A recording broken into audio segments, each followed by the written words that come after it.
جیسی سنگت صحبت اور رفاقت ہوگی جتنی، اسی رنگ سے اخلاق کا رنگ چڑھ جائے گا۔ آپ کنجوسوں کے ساتھ بیٹھیں گے، آہستہ آہستہ کنجوس ہو جائیں گے۔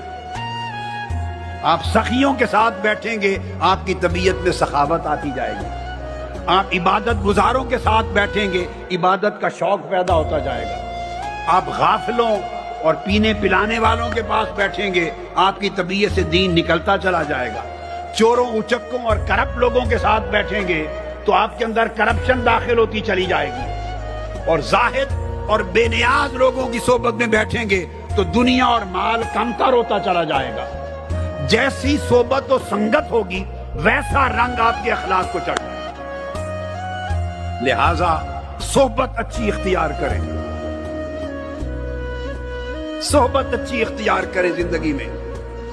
اگر بری صحبت ہو تو عبادتیں بھی رائے گاہ چلی جاتی ہیں، ریاضات بھی رائے گاہ چلی جاتی ہیں، محنت رائے گاہ چلی جاتی ہے، اور تھوڑی زیادہ ایمان کی کمائی بھی برباد ہو جاتی ہے۔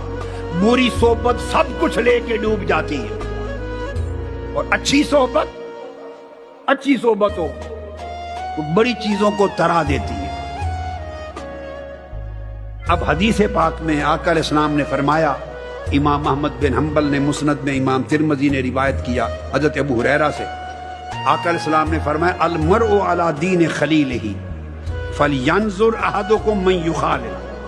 فرمایا ہر شخص اپنے دوست کے دین پر ہوتا ہے، ہر شخص اپنے دوست کی روش پر ہوتا ہے۔ جیسا اس کا دوست ہو اسی طرح کی رنگت اور روش اور اسی طرح کا طرز زندگی اس بندے میں آ جاتا ہے۔ فرمایا فَلْيَنْظُرْ أَحَدُكُمْ مَنْ يُخَالِلْ، اگر آپ کسی کا تعین کرنا چاہیں کہ یہ بندہ کیسا ہے تو اس کی سنگت اور دوستی اور صحبت کو دیکھا کرو۔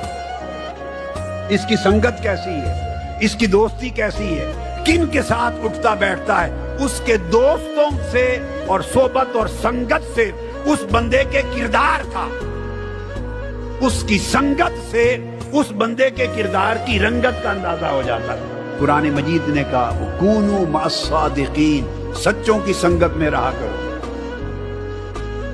اور فرمایا ظالموں کے سنگت میں نہ بیٹھا کرو، ظالموں کی سنگت میں نہ بیٹھا کرو۔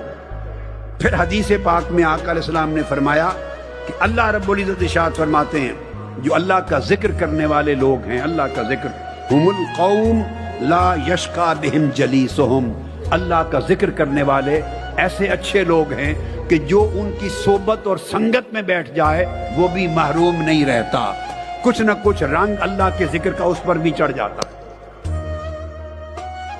یہاں تک بات سمجھ گئے نا کہ صحبت سے اخلاق بدلتے ہیں، سیرت بدلتی ہے، رنگ بدلتا ہے۔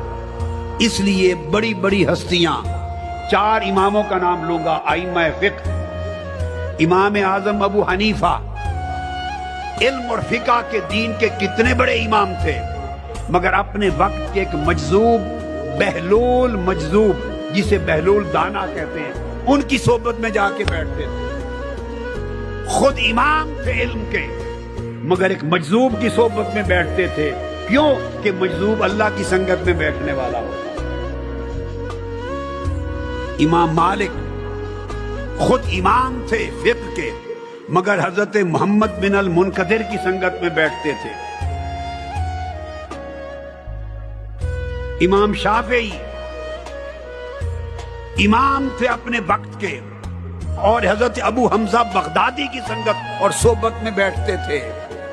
امام احمد بن حنبل علم کے امام تھے مگر حضرت بشر الحافی کی صحبت میں بیٹھتے تھے اور ابو حمزہ بغدادی کی صحبت میں بیٹھتے تھے۔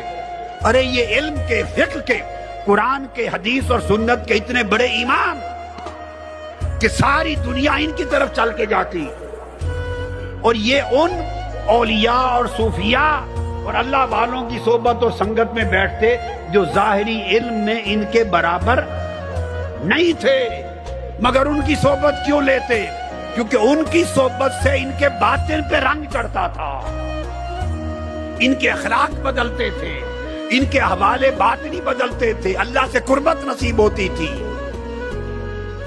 جب دوسرے کا رنگ چڑھتا ہے تو تو اپنا پہلا رنگ اتر جاتا ہے، یا اتر جاتا ہے یا نئے رنگ کے نیچے چھپ جاتا ہے۔ دیکھو آپ کپڑا لے لیں، کپڑے کو رنگ ساز رنگتا ہے نا، تو جب آپ کپڑا خرید کے لاتے ہیں تو اس کا کوئی رنگ تو ہوگا، اب اس کے آپ نیا رنگ چڑھا دیتے ہیں، یا گھر کی دیوار کو پینٹ کرتے ہیں، تو جب پینٹ کرتے ہیں تو وہ رنگ جو کرنا چاہتے ہیں چڑھ جاتا ہے، پھر آپ اس کو بعد میں صفائی کرتے ہیں، صفا کر کے اور رنگ چڑھ جاتا ہے، صفائی کرتے ہیں اور رنگ چڑھ جاتا ہے۔ تو نیا رنگ چڑھانے کے لیے صفائی بھی کرنی پڑتی ہے، صفائی کے ساتھ نیا رنگ چڑھتا ہے۔ ایسا نہیں کہ آپ صفائی کی محنت نہ کریں اور چاہیں کہ خالی رنگ چڑھ جائے، صفائی کریں گے نیا رنگ چڑھے گا۔ تو آقا علیہ الصلوۃ والسلام جب اللہ کی صحبت و سنگت میں ہر وقت گزارتے تو ہر وقت آقا علیہ السلام پر اللہ کے اخلاق و صفات کا رنگ چڑھتا، اور چڑھتے چڑھتے وہ رنگ ہو گیا کہ سارے اخلاق الہیہ حضور علیہ السلام کی ذات میں آ گئے۔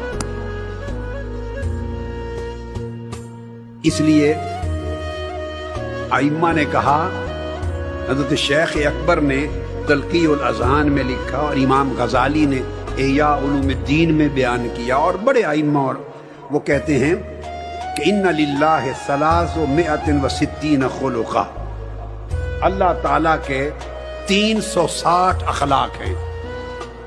کتنے؟ جیسے آپ نے سنا نا اللہ کے 99 اسماء ہیں۔ کتنے اسماء الہیہ ہیں؟ 99 جو معروف ہیں، ورنہ تو اللہ کے اسماء کی بھی حد نہیں ہے، مگر عام طور پہ جو روایات میں موجود ہے اللہ کے 99 اسماء۔ اسی طرح جیسے اسماء 99 ہیں، اس طرح اللہ کے اخلاق بیان کیا گیا 360 اخلاق ہیں، کوئی حد نہیں ہے، مگر کچھ کا ذکر کیا گیا، کچھ نمایاں کا ذکر کیا گیا۔ تو فرمایا اللہ پاک نے جو ان میں سے ایمان کے ساتھ، توحید کے ساتھ ایک خلق بھی اپنی زندگی میں داخل کر لے وہ جنت میں جائے گا۔ تو اللہ کے 360 اخلاق ہیں۔ تو اولیاء اور علماء فرماتے ہیں کہ سارے کے سارے اخلاق کسی نبی اور رسول میں جمع نہیں ہوئے سوائے آقا علیہ الصلوۃ والسلام کی ذات پاک۔ سارے اخلاق حضور کی ذات پاک میں جمع ہو گئے، سارے اخلاق حضور کی ذات میں جمع ہو گئے۔